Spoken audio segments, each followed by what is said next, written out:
And another case involves a certain Robbie Williams. I took the liberty of sending him to your chambers, Blot. Yeah, you did the right thing. That young man will be going down for an awfully long time. I'm ready now, Geoffrey.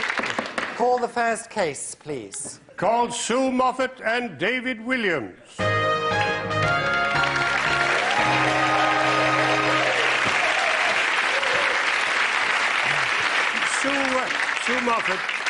Sue Moffat charges her fiancé, David Williams, with unreasonable behaviour. David has a collection of snails which he keeps in the flat, much to the young lady's distress.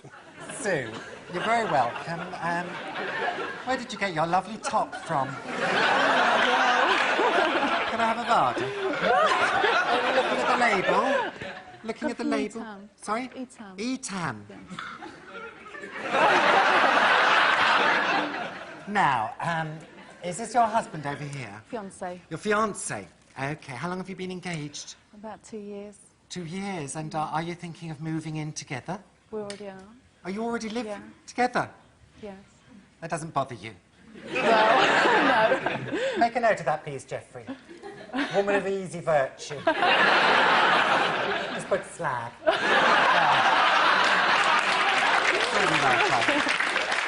Now, the problem is one of snails, which Yes. I've never come across. Just outline the general problem for me. Slugs with shells on. Because I know what a snail is. No, but what's the problem? He keeps them as a pet? Yes. And why don't you like them? Because they're fairly harmless things, They snails. smell. They smell? They're slimy. Oh. They're in the bedroom when we go to bed at night. No. They're just with us all the time. They're horrible. Do you come in from work and you find a bit of slime on the floor? Sometimes I have, yes. I'd like to have a little look. I'd like to have a Varda. It's very... Oh, there are the snails.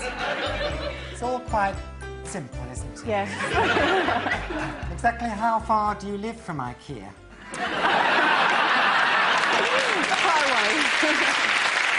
Well, it's been very interesting. I'll have a word with the fiancé now. Okay. See if I can't bring David out of his shell. Hello. Hello. Could you, shall we? Yes. Just try and keep your legs together. David, where did you two meet, out of interest? In a pub, believe it or not. In a pub? Which pub was that? Well, I don't wish to give it a plug. I don't like it. Oh, well. But we're here to talk about the snails now. How long have you had this thing about snails? Well, it goes back a few years to when I was doing actually A-level French, and they were doing a cook and eat day. So you have to cook them alive. Oh, no. And it's not... I don't believe in cruelty to animals. No. And hence I thought, look after them, the poor defenceless little creatures. So then you started to take some into your own home? Well, I got 6 split... Well, I know it sounds sad, no. but I got... No, shopping at Etam is sad. You're aware that Sue's not happy with it at all? No, and I'm not trying to creep. Please don't touch me. No. I've had a bathroom. I'm not trying to creep, but, I mean, you wouldn't want anyone getting rid of Fanny the Wonder Dog, would you? So no, I don't want anyone getting rid of my snails. That's a very good attachment. point. Yes, it is a good point. Yep, I see what you're saying. And do you look after them well, though? I do. I clean the tank out. I feed them iceberg lettuce. OK, well, I'd like to have a look at the snails. Did you bring them with you? Bring on Exhibit A. Exhibit A.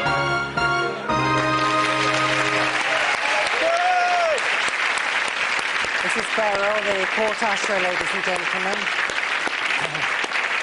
Beryl wants to get on in show business, hence the outfit. Beryl, they're all over the place. Have you bonded with them? My name's Julian Clary. I'm a very famous homosexual. They're not responding. But they don't smell, do they? See, Well, you know, it's very close then, and they don't smell. She's lying. How'd you get the lid off? Get me out your favourite one. Well, I'll try and get you one that's not hibernating, otherwise it's not going to come out of its shell. Do you blow on them? Yeah, you're supposed to get them out of the shell. You can see it's moving around now. Well, get me out of my shell, I can tell you. I'm losing interest. Pop it back in there. I'm a little bit concerned about the size of, you know, their accommodation. A little bit minimal. Do you let them out? Yeah, I think what I'd like is I'd like an expert testimonial. Call Craig Walker.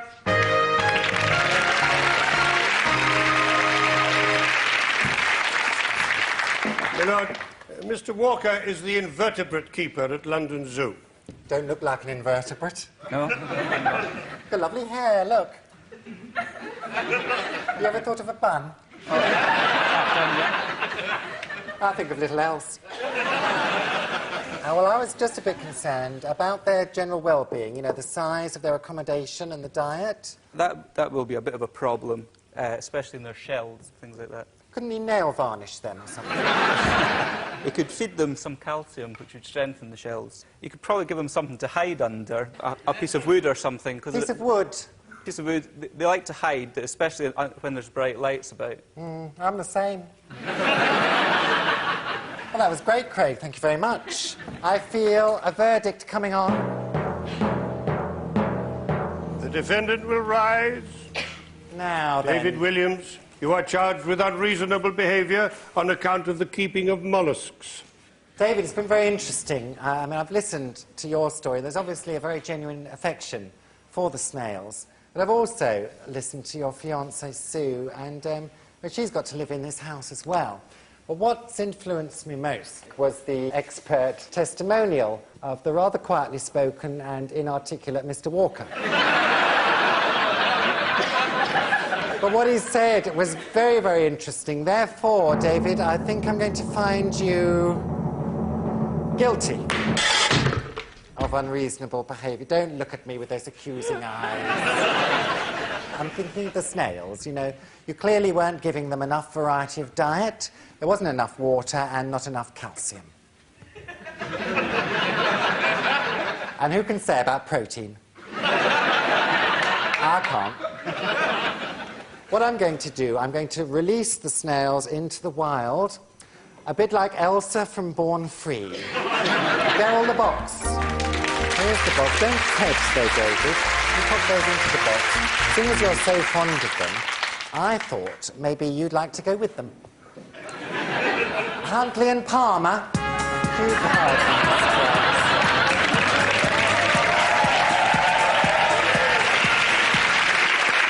Compose and flex and relax.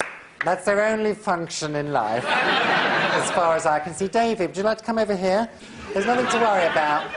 This time tomorrow, you'll be under a rhubarb leaf reading with yourself. Take him off. Off you go. Thank you very much, David. Sue, thank you for bringing all that to our attention. I'm awfully sorry to deprive you of your fiancé. It's all right. It's all right, It's is all it? right. I don't like the idea of you being lonely, so I'd like to introduce you to your new flatmate. You